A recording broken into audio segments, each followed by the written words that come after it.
নমস্কার, কেমন আছো সবাই? আশা করছি সবাই খুব ভালো আছো।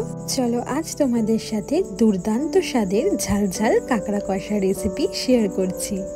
জানো তো, আমাদের এখানে মূলত দু ধরনের কাঁকড়াই আমরা রান্না করে খেয়ে থাকি। এক হচ্ছে এই যে সামুদ্রিক কাঁকড়া, যেটা আজ রান্না করেছিলাম, আর আরেক হচ্ছে মিষ্টি জলের কাঁকড়া, যেটা খেতেও কিন্তু খুব ভালো হয়। আজকে আমি এই সামুদ্রিক কাঁকড়ারই রান্নার রেসিপি করে তোমাদের দেখাবো। প্রথমেই বাজার থেকে কিনে আনা কাঁকড়াগুলিকে একটি বাটির মধ্যে ঢেলে নিয়েছিলাম। আর দেখেছো, এখানে প্রত্যেকটা কাঁকড়ার মধ্যেই বেশ অনেকটা পরিমাণ ডিম ছিল, যেগুলো খেতে কিন্তু দুর্দান্ত সুন্দর হয়। আর তার সাথে নিয়ে এসেছিল এই দুটো গোটা কাঁকড়া। এগুলোকেই কিন্তু মূলত সামুদ্রিক কাঁকড়া বলে, যেগুলো আমরা দীঘা বা পুরীতে গেলে খেয়ে থাকি। রান্না করার আগে প্রথমেই কাঁকড়াগুলিকে বেশ অনেকবার করে খুব ভালো করে জল দিয়ে ধুয়ে পরিষ্কার করে নিতে হবে। আর তারপর ধুয়ে রাখা কাঁকড়াগুলির মধ্যে একে একে নুন এবং হলুদ মাখিয়ে কিছুক্ষণ সময় রেখে দিতে হবে। যেহেতু কাঁকড়ার ওপরের অংশটা একটু শক্ত হয়, সেই জন্য নুন হলুদ মাখিয়ে কিছুক্ষণ রেখে দিলে নুনটা কিন্তু খুব ভালো করে কাঁকড়ার মধ্যে ঢুকতে পারবে। এই তো এরপর কড়াইতে বেশ অনেকটা পরিমাণ তেল খুব ভালো করে গরম করে একে একে কাঁকড়ার টুকরোগুলিকে দিয়ে খুব ভালো করে লাল লাল করে ভেজে নিতে হবে। এই কাঁকড়া রান্নায় কিন্তু কাঁকড়া ভাজাটা খুব ভালো মতো করে করতে হবে, একদম লাল লাল হতে হবে।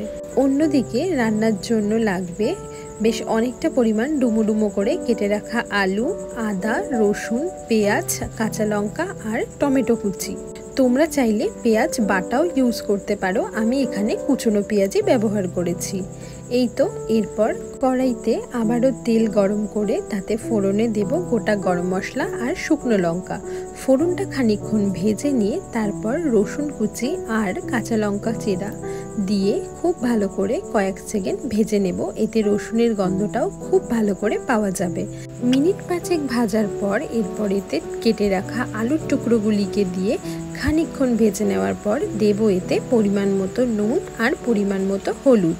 সেটাকে দিয়েও আরও খানিকক্ষণ একদম লাল লাল করে আলুগুলিকে ভেজে নিতে হবে। এরপর আলুগুলো একদম লাল লাল করে ভাজা হয়ে গেলে দেব এতে আগে থেকে কুচিয়ে রাখা অনেকটা পরিমাণ পেঁয়াজ। এই রান্নায় পেঁয়াজের পরিমাণটা কিন্তু একটু বেশি দিতে হবে, তাহলে গ্রেভিটা খেতে খুব সুন্দর হবে। মিনিট 10 সময় ধরে বেশ ভালো করে পেঁয়াজগুলিকে ভেজে নিয়ে এরপর এর মধ্যে দেব আগে থেকে কুচি করে রাখা টমেটোগুলি। তারপর দেব সামান্য কিছু লবণ দিলে কিন্তু টমেটোটা খুব তাড়াতাড়ি সেদ্ধ হয়ে যায়। যে কোনো রান্নাতেই টমেটো ইউজ করলে টমেটো ভাজার সময় এতে অবশ্যই সামান্য লবণ দেবে, তাতে খুব ভালোভাবে টমেটোগুলি সেদ্ধ হয়ে যাবে। প্রায় মিনিট পাঁচেক সময় ধরে ঢাকনা চাপা দিয়ে রান্না করার ফলে দেখো টমেটোগুলি কিন্তু একদম সেদ্ধ হয়ে গিয়েছিল। যখন টমেটোগুলো খুব ভালো মতোভাবে সেদ্ধ হয়ে যাবে তখন এর মধ্যে দেব রোজকার ওই কিছু মশলা। যেহেতু আগেই পরিমাণ মতো নুন দিয়ে দিয়েছিলাম, তাই জন্য এরপর এতে দেব একে একে হলুদ গুঁড়ো, লঙ্কার গুঁড়ো, জিরের গুঁড়ো আর পরিমাণ মতো গরম মশলা গুঁড়ো।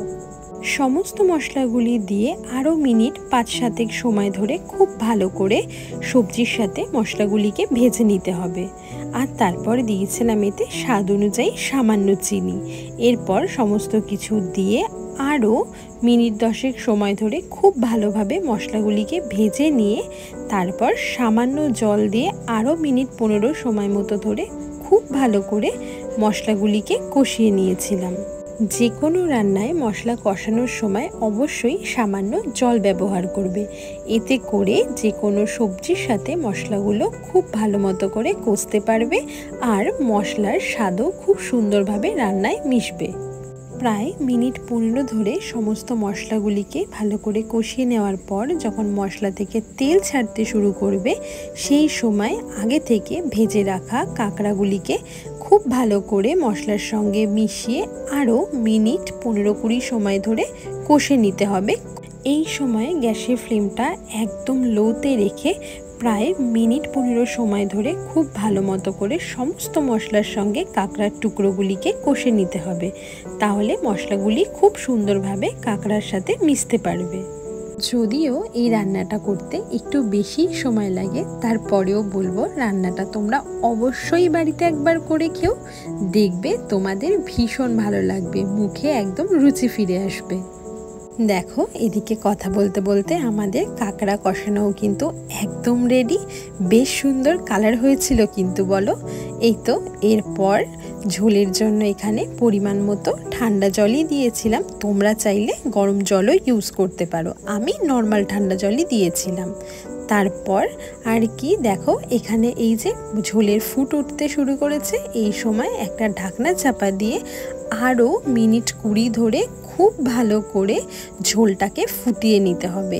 বিশ্বাস করো কাঁকড়া খেতে তো অবশ্যই ভালো লাগে, কিন্তু এই কাঁকড়া কষার ঝোলের স্বাদও কিন্তু অপূর্ব লাগে খেতে। নিজে রান্না করেছি বলে বলছি না, তোমরা বাড়িতে একবার এইভাবেই রান্না করে দেখো, আশা করছি তোমাদেরও খুব খুব ভালো লাগবে।